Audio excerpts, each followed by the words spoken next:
Čaute milovníci stromov, tak opäť sme tu a nielen stromov, ale celkovo verejnej zelene, hlavne teda tí Košičania, ale samozrejme aj všetci tí, ktorí sa zaujímajú o verejnú zeleň a možno chcú mať troška väčšie súvislosti, ako to v verejnej zeleni funguje, a aby sme si nerobili len také dohady, ale aby naozaj sme sa držali odbornosti, kvality. Kvalita je veľmi dôležitá. Dobre, ktorej téme sa chcem teraz venovať, a vy to nevidíte, ale ja to mám tak trošku notebook, takže mám tu tak tému, musím to budem tak pozrieť dole. Čo sa týka stromov, ale nielen stromov, ale celkovo veľakrát sa v mestách, myslím si, že to nebude problém len Košíc, ale je to problém aj iných obcí a miest všeobecne, kde dochádza k tomu, že obyvatelia, občania si veľmi radi vysadzajú také tie predzáhradky, ktoré sú pred bytovými domami. Máte nejaký blok a okolo tam máte také tie malé dvoriky, taký dvor a tam si sadíte všeličo. No a teraz všeličo.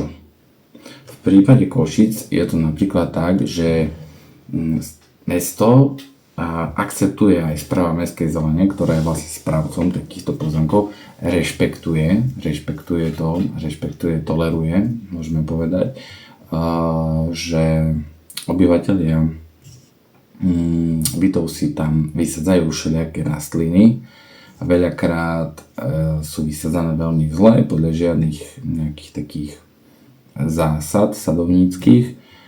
Troška to komplikuje život všeobecne, hlavne tú starostlivosť koscom, ale celkovo aj v rámci starostlivosti, lebo veľakrát sú tie rastliny vysadené, takže sú príliš náročné. Nie je to veľmi potom ten priestor taký funkčný, ale zbytočne v podstate zaťažuje či už personálne alebo ekonomicky mesto. A dobre, ale toto je tak. Nemalo by to tak byť, ale je taká realita. Čo by samozrejme do budúcnosti asi mala byť nejaká osveta v tejto oblasti, aby ľudia rozumeli plus minus, aké pravidlá používať, aby to fungovalo. Ale teraz poďme k tej pointe. A to sú výsadba stromov pri týchto prídomovkách alebo pred záhradkách blízko bytových domov. Zákaz. Tam žiadne výnimky. Nesadiť. V žiadnom prípade nesadiť. Nechceme. Nemôžeme. Dôvody. Viete, väčšina tých rastlín, ktoré tam prinesiete ako občania, sú malé, zlaté, chutné, to je všetko, je to v poriadku, avšak máme tam jeden problém. Že väčšinou ten, kto to tam vysadí, vôbec netuší, aká tá rastlina bude veľká v dospelosti. Tá drevina, ten strom. Vy tam vysadíte malý smrek, ktorý má výšku 60 cm a z toho bude 20 metrový obor. V prídomovke. To znamená, že to je jednolaký strom, žiadne stromy, všetky dreviny maximálne do 2-3 metrov výšky môžu byť v prídomovkách. Nechceme vyššie dreviny. Naozaj nechceme, komplikuje to život. Keď taký strom vyrastie a začne robiť problémy, to znamená, že koreňový systém začne vytlačať obrubníky, vstupuje do budovy a podobne, alebo konáre začnú vstupovať do okien, do stien, môže to poškodiť, fúka vietor, obucháva sa o to, celé zle. Komplikuje to. Potom chcete orezy, tí, ktorí to tam paradoxne vysadili, potom prídu a oni chcú to orezať, ale aj iní občania prirodzene, lebo nie každý by si to tam vysadil, ale bohužiaľ už to potom musí strpieť, keď už to tam rastie. Alebo nakoniec chcete výrob.